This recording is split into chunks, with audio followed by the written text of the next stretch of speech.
On behalf of festival co-directors Namita Gokhale and William Dalrymple and all my colleagues at Teamwork Arts, welcome back to JLF's Brave New World. We hope that all of you have been enjoying these sessions and would love to hear your thoughts on the series that brings you Nobel laureates, Pulitzer Prize and Man Booker Prize winners, Sahitya Academy awardees, and so many others. In case you missed watching any of our sessions, you can view them on our Facebook page, JLF Litfest, and of course on our YouTube channel, Jaipur Litfest JLF.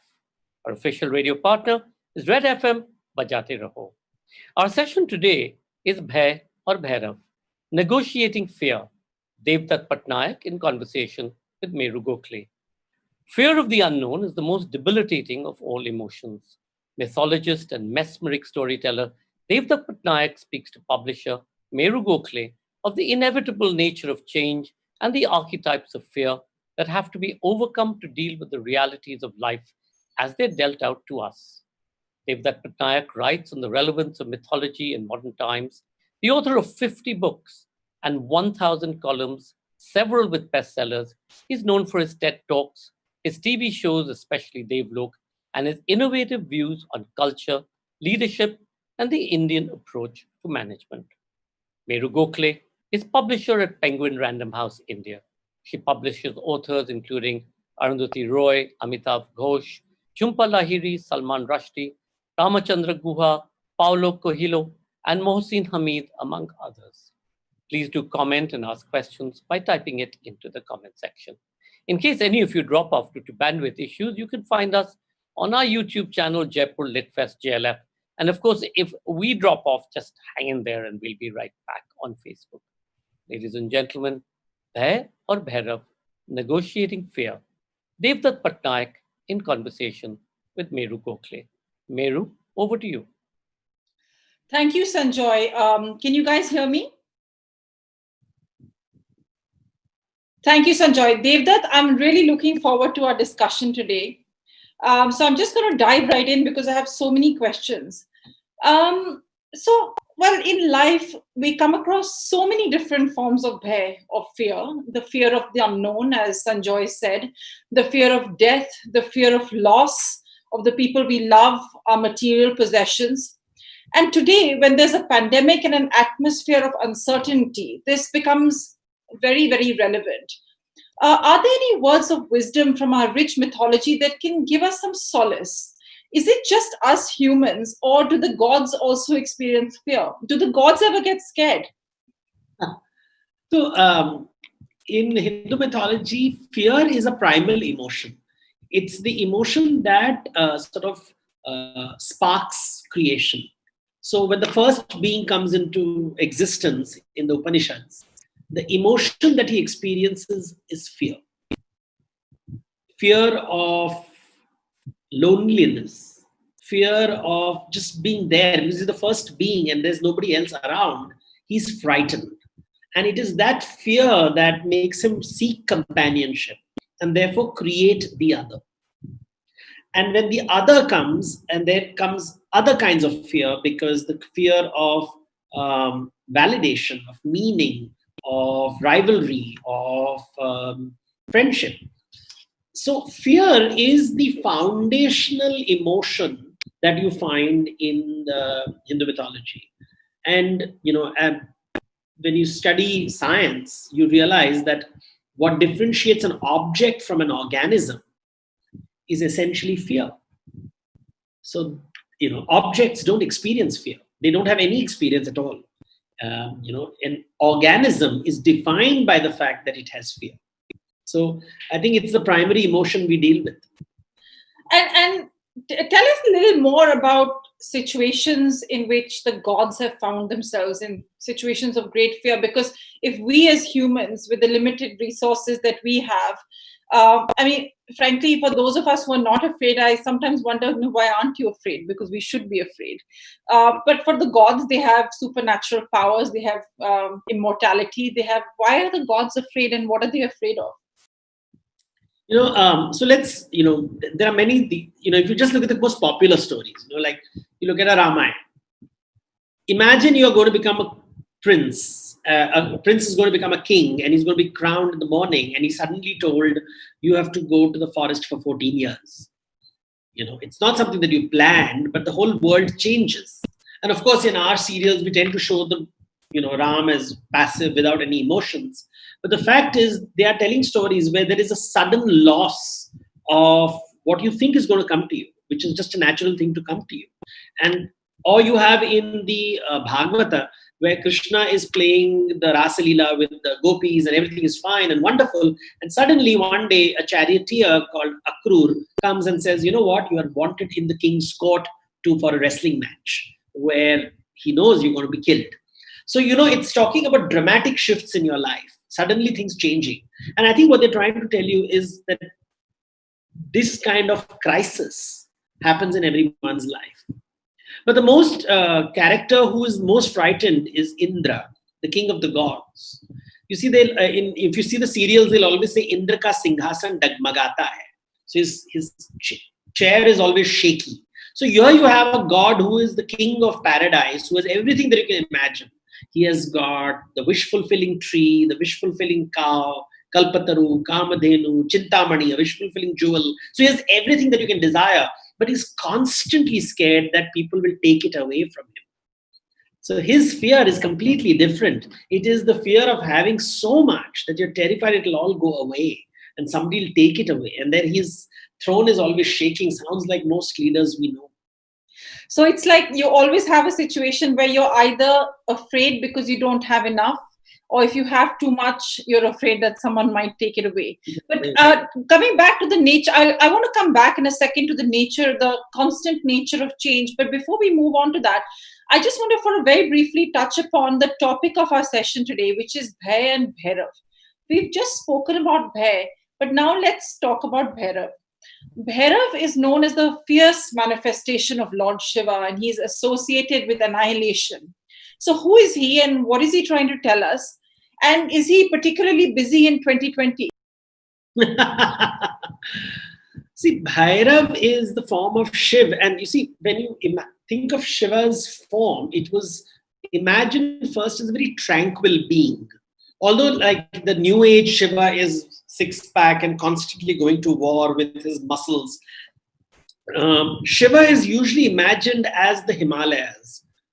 Cold, distant, passive, indifferent, far away, imposing, very, very grand in its presence. Majestic, and then suddenly you have this very different form of Shiva, which is Bhairav, and which is extremely aggressive. It's, if you see the visualization of it, it is red-eyed, flames coming out of his eyes. His face is sort of contorted in rage. There is, fangs coming out, claws coming out. And the image in the tantric forms is rather sexually aggressive. And it's a very frightening form. And you are not sure whether this is meant to frighten you or to frighten away fear. Or it is a manifestation of your fear that comes when you are confronted with certain truths about yourself.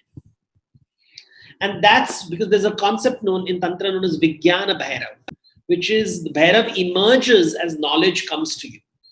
Because you suddenly start having to deal with the reality of who you are and the horror of who you are. And Bhairav manifestation in storytelling, the story form of Bhairav emerges whenever the goddess is being chased or someone is trying to grab the goddess. So that's when Bhairav manifests. And sort of when Brahma sort of creates the first woman and he chases the first woman, you have Bhairav emerging and ripping out Brahma's fifth head. So it's a very violent form, and it's typically seen with desire, pursuit, aggressive pursuit, attachment, and then Bhairav sort of emerges and sort of ruptures the rather aggressive pursuit of something that you desire. So I think it comes in the realm of desire, attachment, and Bhairav. And who is Kal Bhairav? So Kal Bhairav is the terror of time.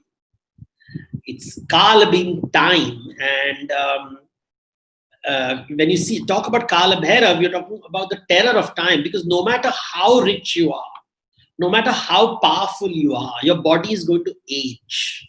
And people around you are going to age, and the trees are going to wither and die. Winter will come.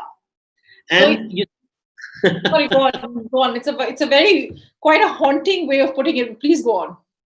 No, and that's what Kal Bhairav is. It's looking at all of us, and almost waiting and saying that you will eventually. It's in many ways similar to the Greek concept of Chronos, or time. Chronos as chronology, and time, god of time, which is associated with Saturn, which is Saturday. And Saturday sort of is the end of the week and marks the end of the week, and it reminds you that this is the last evening you will have a weekend, because Sunday night you will prepare for going back to office, even if it's work from home on Monday. So I think that horror of the weekend, standing over there reminding you that this wonderful moment shall not last for more than 48 hours is, I think. Sorry, go on. I was talking about, because everything that you've said essentially circles back to one concept, which is the sort of nature of impermanence in everything that we do. And it's human nature to not be able to accept and understand impermanence, and yet the gods are always reminding us of it, whether it's through nature or it's through a fierce form like Kal Bhairav, or whatever it is. There's always but for some reason as human beings we can never quite accept that, and that's why I just want to take a minute to touch upon some of the companion emotions, because fear never acts alone. Fear has its companion emotions which come with it, and we are familiar with those. And one of those in particular I want to talk about is anger, because fear and anger often go hand in hand, and we know that anger clouds people's judgment. But does fear and anger make both mortals and gods prone to errors of judgment? And can you give us some examples of mistakes that gods have made when they're angry? You see, when you talk about anger, one of the most powerful stories that we have with reference to Bhairav or Shiv is the beheading of Ganesha, where he wants to enter the cave of Shakti, and this mysterious being who has no idea who is this being is blocking him from accessing the cave of Shakti.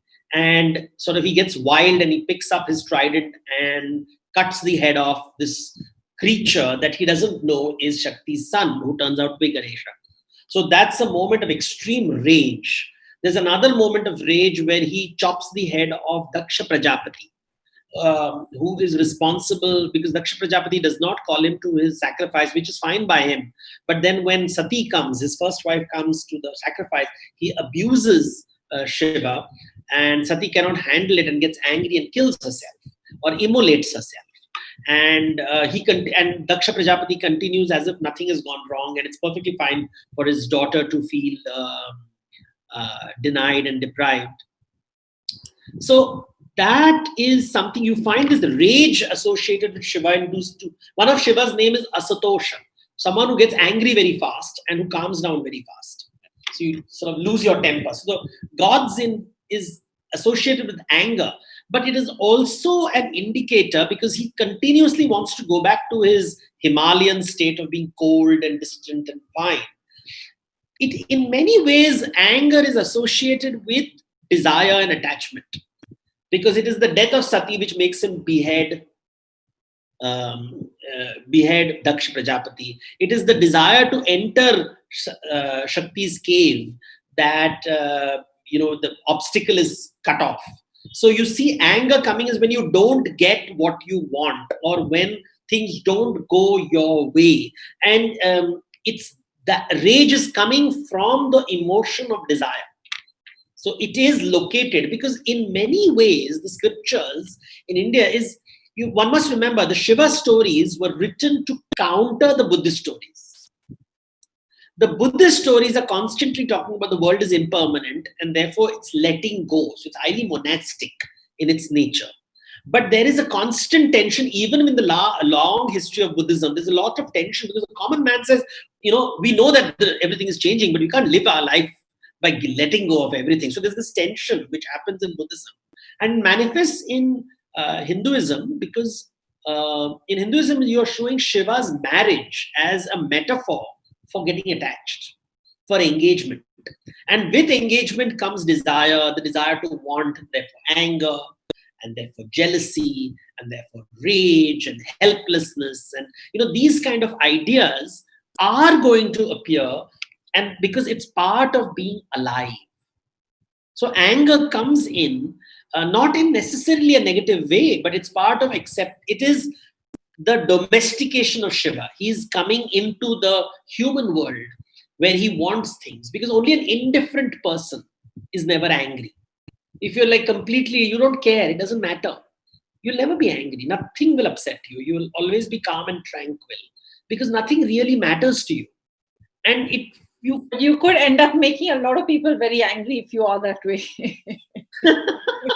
And that's what. So, you have Radha's anger. Radha is angry. There's mock anger of lovemaking, that you have not paid attention to me, and therefore Krishna has to play the romantic and try to enchant her and make up. That's what life is about. It is a mixture of anger. Is not in this. Everybody loves the power associated with anger. I see the young people enjoying Shiva as Bhairav. He's angry. Abhi dikha dega, abhi maar dalega. That kind of almost enjoying the rage and the, when the boss shouts, and you can see people almost getting a vicarious thrill out of abhi boss ko gussa aaya hai, because it is a display of power. And I think we are very interesting way of putting it. And it's a display of power. And I know that many bosses, they can get away with it. I can shout at you in a public space and you can do nothing about it. So it is dominance which comes with that. It's a form of showing dominance. It's aggressive dominance, and that's why they are very attractive. Such people, because they are power, and powerful people are attractive.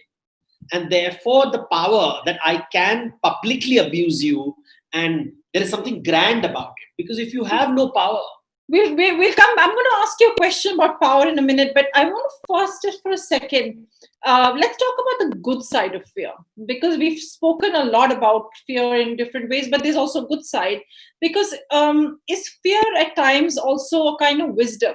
We've always heard that we should face our fears, we should be brave, we should encounter problems head on. But there are days, as you said, just like the gods, where you just don't want to. You don't feel strong enough. Do you just give in? Do the gods ever need to take a break? Do the gods ever feel like saying, what, I need a break, I want to take some time off? Do they ever sort of need to retreat and recoup? You see, fear is a physiological emotion. So nature created fear to keep us alive. So we are always on our toes. We are aware there's a predator out there waiting to eat us. Nature is designed around consumption and food. And we are food. We are being consumed, and while we are consuming, and therefore fear enables us to protect ourselves from threats to our existence. So for example, we are frightened of malaria, and therefore we'll put mosquito nets to prevent if you're not frightened, nothing frightens us at all, we will not keep a fence around our house. We will not have a door lock. We will not, we wouldn't need property and boundaries, because we are not afraid at all. The whole idea of civilization with property and space and order and rules comes because we are afraid of people violating and destroying the boundaries that exist around us. So you can't escape fear. Where there is life, there is fear. Because where there is desire, we always talk about where there's life, there's desire. But where there's desire, there is consumption. And where there's consumption, there is going to be fear, because somebody is going to be consumed. And the one being consumed doesn't want to be consumed. So you have Buddha and all the gods having this famous gesture, which is called Abhay Mudra. Don't be afraid. This is Abhay Mudra, where the palm facing outwards and upwards is called Abhay Mudra. Don't be afraid. Ashirvad, jab we give Ashirvad, we'll always hold the hand up like this. Now, of course, it's a political symbol also. Don't be afraid. So this is Abhaya Mudra. Don't be afraid. But it doesn't mean the absence of fear. It just means there is fear. It's okay to be frightened. Touched upon a really, really interesting distinction, which sometimes people don't make, because we talk about fear and we talk about people who are brave. We talk about the brave as people who experience an absence of fear. And I want to just take a second to talk about courage and what is courage, and and a little bit about that, because courage is not so much the absence of fear. It's having fear and still being able to act, and having the courage to do something even when you're afraid.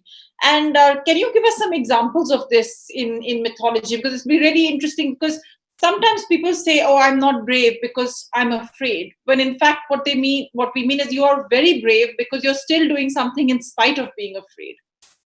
You see, let's take the very famous story from the Ramayana. Two stories, really. There is a woman in the middle of the forest all alone who is told that stay inside the house, don't step out. We are drawing a line. As long as you're inside the house, you're safe. But outside, you are not safe.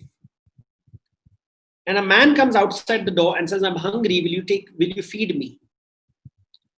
And she says, I'll feed you. But now she has to decide whether she wants to be inside the house and therefore safe, or step out and feed him, which is unsafe.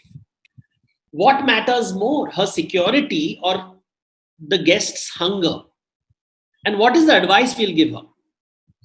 Will we tell her, you feeding the hungry is important? Because we know the story. We know that the person who's hungry is pretending to be hungry. He's actually... But she doesn't know that. He doesn't know that. And none of us know that. Everybody asking us for help could be a Ravan. And that is what bravery is. Generosity demands being brave. So in a way, generosity is always bravery, because you're always putting yourself at risk. You're always vulnerable when you're generous. And that's what it is. So when we have to look at now, let's look at another incident. There is a woman who is in the forest, and she finds a man very attractive, and she wants to savor him because he looks delicious. And she goes to him and says, you know what, I want you as my lover. And he says, you know what, madam, I'm sorry, I'm married and I cannot satisfy you. Why don't you go to my brother who is all alone? And she goes to the brother who is not as good, but not bad either.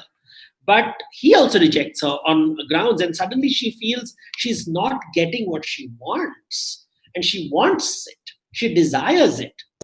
Now, when she grabs it, is she being brave or foolish? Because we're told, just grab, take what you want. And she does take what she wants. She wants her desire. She is not thinking in terms of consent. She's not thinking in terms of, somebody said no, and no means no. In Valmiki Ramayana, consent is being discussed from a male and a female point of view. But we never see it that way. We are so gendered in our thinking. But in Valmiki Ramayana, consent is being discussed. Ram and Sita are talking about consent. We always talk about Sita's consent, but there's Ram's consent. And therefore, the desire's dark form coming there. And saying, when people say, go get her, just go and get her. I said, no, if somebody doesn't want to give you and you're still taking it from them, you're violating. That's not being brave. That's being foolish and disrespectful. Now, I just, because I know that we have about 5-7 minutes, and then we'll ask the audience to join in. We've got lots of questions coming in. So I'm going to ask you a couple of more questions, and then we'll start taking some audience questions. I want to talk a little bit about the relationship between the gods and their worshippers, which is, it's interesting that fear has an intimate relationship with the divine, because many times gods appear in the mortal world and they reveal their true form, and that form, the true form, inspires awe and terror. And gods are your protectors, but they also instill fear in you. And we hear about things like, somebody is called a God-fearing person. How closely is devotion linked to fear? And is it possible to love and worship God without fear? So, we have to see the origin of the idea of God-fearing. It comes really from the Old Testament of the Bible, where God is a jealous God who, if you do not worship him or do not follow his rules, he gets angry and he can send floods and earthquakes and fire and brimstone. So you are terrified of God. You can, it's almost, the idea of being terrified. It's a Mesopotamian concept. In Mesopotamia, you have these religions which emerged over the last 5,000 years, where you are punished for not doing what God tells you to do. So this idea is a very powerful idea in religion. It's not so much you do find it in India, but in bits and pieces, not so much. For example, when you read Mansa Mangala in Bengali, the goddess, if you don't worship the goddess, she causes snake bites. So you have Bon Bibi in Sundarban. Amitav Ghosh has written about this in his novel Gun Island. Yeah. So you sort of locate your fear in a goddess and say, if I don't worship her, and I want to deal with it. So these are also structural methods psychologically. But the idea of God fearing comes that good things happen when God is happy with you, and bad things happen when God is not happy with you. Later, people changed it and said, oh, we don't want a bad God. So we created the devil. And we said, okay, now all bad things because of the devil, and God is always good. So we created the devil because we want to sort of protect God from bad publicity, which all politicians do, as you know. So that's a common trait that you find. But so what you find about this idea of God fearing and this idea of, so the devotee and gods, the God has to perform in order to be in the God's, the devotee's good books. So you have always the story of, the famous story in Vishnu Puran, one of the oldest iconographies in India, is the Gajendra Moksha, where the king of elephants, he's the powerful king of elephants, is caught by a crocodile in a lake and is being dragged under, when he prays to Vishnu and Vishnu comes to his rescue.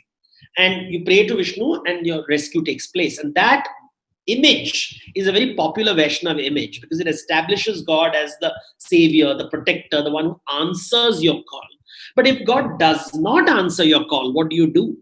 And then you say, and that's the thing, when God does not answer your call, because God then becomes someone who just satisfies, all your problems. And, So it's the difference between the interventionist God and the non-interventionist God.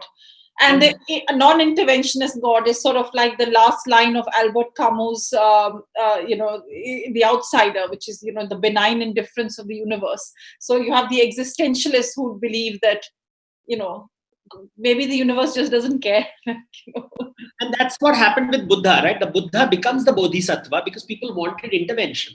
Buddha was fine for meditating, but they want people who will give them food, clothing, shelter.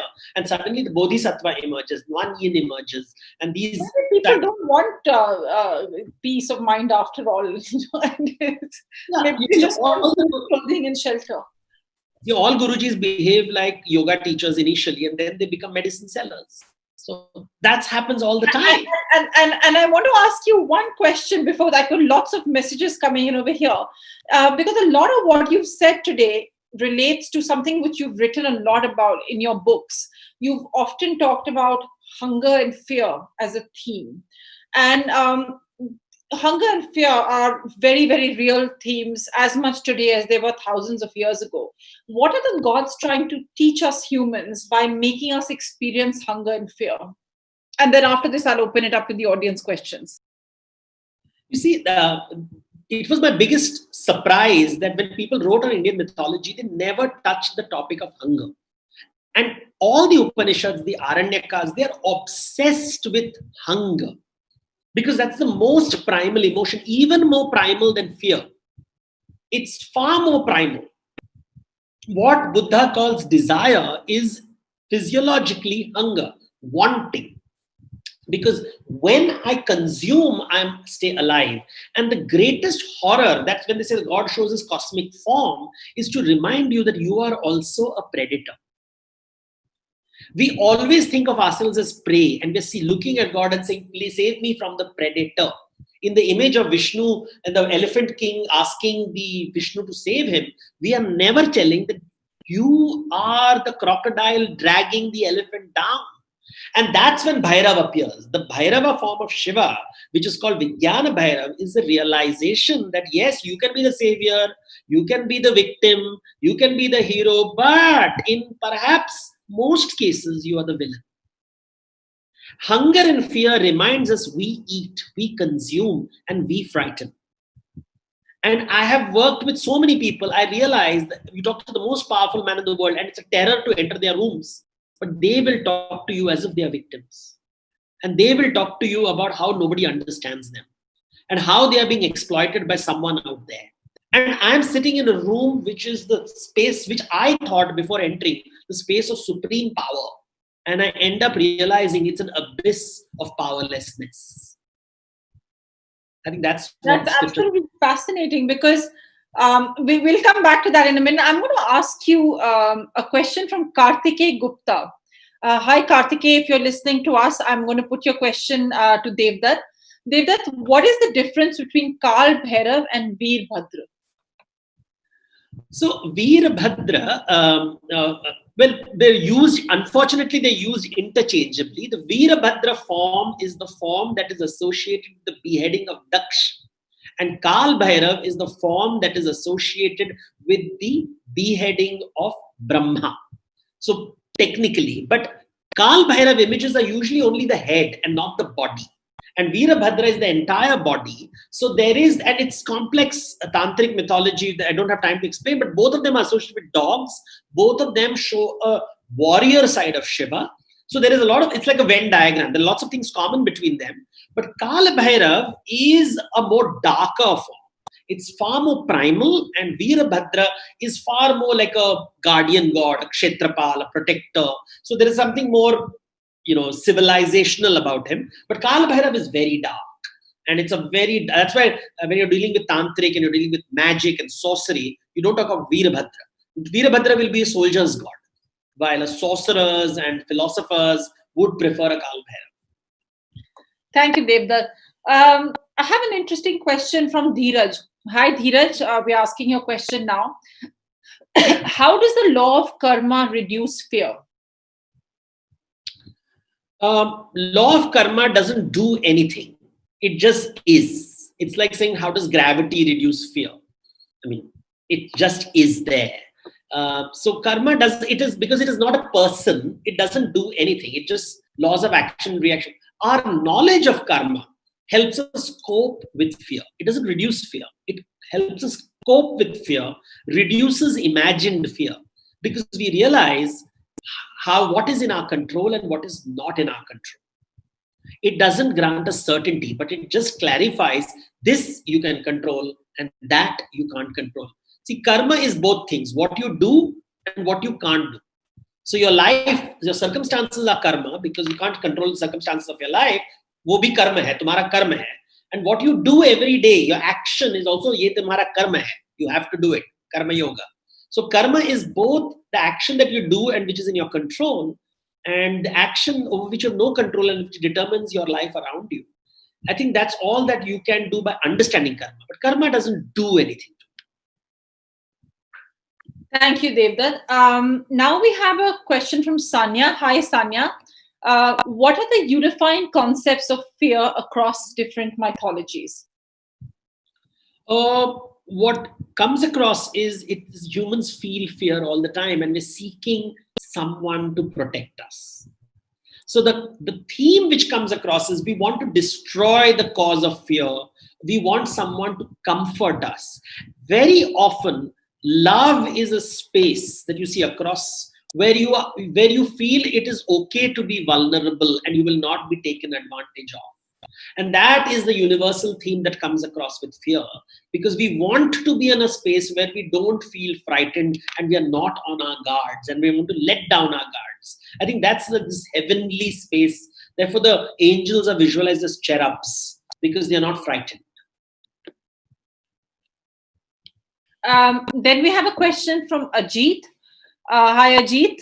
What are your comments on the fear of depression and anxiety, which is prevalent in these times, to be specific?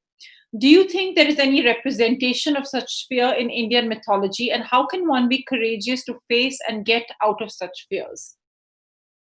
The point is not to be courageous and get out of fears. This macho approach usually doesn't help, because this kind of it puts too much burden on you.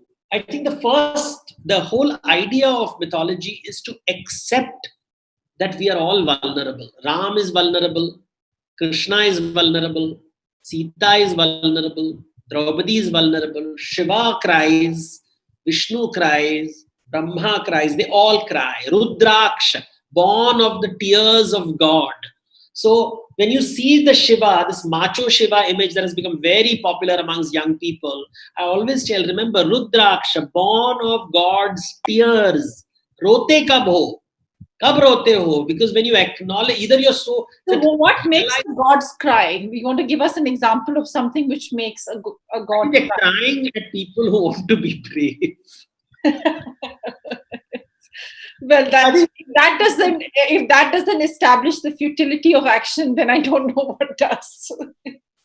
I think what people need more is kindness. I always think of bravery and I think of Sita giving food to Ravan. And that is an act of bravery because you're putting, it's a very visual metaphor of a person who is, look at the word, it's feeding. It's the most primal act. Somebody's coming and saying, I'm hungry. And she's stepping out of the zone of comfort to the zone of complete insecurity where she's putting herself at risk. Putting herself at risk to feed a hungry person. That is a visual representation of bravery because it's kindness manifesting itself. And I think we should remember that image of Sita stepping out to feed the other. When people say, na, Lakshman Rekha ko mat ullangan karo, what they're basically saying is don't be generous. And I see people telling people, they're so proud of not being generous. And that's not humanity. I think what you said puts it beautifully, that being human, to be human is to be vulnerable and to accept that. There's an interesting question from Seema Bhalla. Hi, Seema. Great question. Why is it that the dog, which is a symbol of loyalty, is associated with Bhairav? Well, dog as a symbol of loyalty is a very modern concept. Please remember, this idea of a pet dog in your house is a very, very modern idea. Dogs traditionally are meant as hunting dogs. They go for the kill. You have dogs to hunt, to protect your territory. They are territorial animals who protect you. So they are not in the traditional imagery. Please, you have to go back when these images were created. They were not beautiful Labradors in the house, in your arms and in your pouch. You're talking about ferocious hunting dogs and territorial markers of the village. Wherever the dogs were kept in the borders of the village. They were associated with crematoriums. They were associated with chewing dead bones. So it's a very frightening image. It's rabid dogs salivating, looking at you, and which is considered Ashubha. So Indra has Saramas who goes in search of the lost cows and fetches the cows back. So the dogs have to be seen in that light, not as cute little loyal creatures, because that is serving you. The idea of the dog is to remind you of your ego, which when you indulge a dog, it wags its tail. And when you frighten a dog, it barks. So it's a visual representation of your ego, which wags its tail when admired and loved and barks when threatened, which is how we all do. We all do that. We are all those dogs who love being admired and we wag our tails. And when somebody threatens us, we bark at them. And that's us keeping our territories in place. So the dog of Bhairava is a representation of Bhaya. So remember, these art forms are created. They are impressionist art forms created to communicate what cannot be communicated verbally. So you have to see That's wonderful. I've just been told we have less than 3 minutes to go, but I have a lot of questions, and I'm just going to ask you 2 more questions because they're great questions, and then we have to wrap up. The first question is Prateek. Hi, Prateek. Prateek asks, is there any mention of a pandemic in mythology, and what does mythology say about pandemics? Why don't you ask that first, and then if we have time, we'll go for another one. There is always this talk of akal, and there is of drought, which lasts for 14 years. It's always 14 years, God forbid. I know what I'm saying. Or there are talks of the great flood, for example, in the Bible, which lasts for 40 days.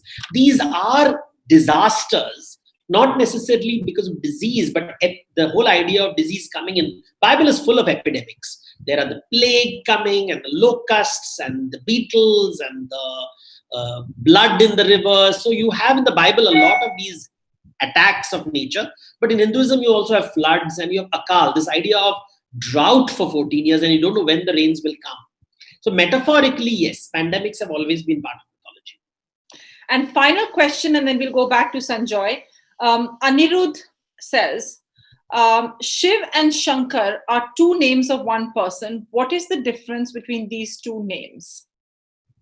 So Shiv is the singular form of Shiva, usually seen as sitting on top of the mountain, meditating, eyes shut.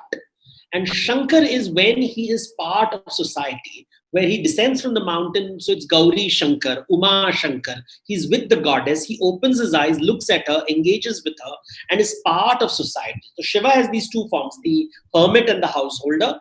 Shankara is the boon bestowing one. It means the one who bestows boons. So he is the one like a bodhisattva, participating.